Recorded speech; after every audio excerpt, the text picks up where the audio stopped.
এই হচ্ছে জলপাইয়ের আচার বানাবো। প্রথমে জলপাইটি একটু কেচে একটু গরম পানিতে ভাপিয়ে নিয়েছি। একটা শুকনো মরিচ দিয়ে দিলাম, আদা রসুন সরিষা বাটা, জলপাইগুলো দিয়ে দিলাম, স্বাদ মতো লবণ, মরিচের গুঁড়া, হলুদের গুঁড়া, এভাবে নেড়ে ছেড়ে দিলাম। তেজপাতা দিয়ে দিলাম, চিনি দিয়ে দিলাম, গুঁড়ো দিতে পারেন, সেখানে দিয়ে দিলাম একটু। এবার একটু ভিনেগার দিয়ে দেবো,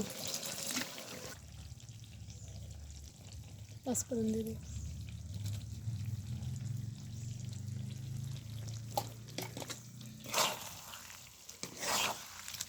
সারা বছর আচার সংরক্ষণ করতে পারি। এই নামিয়ে নিলাম।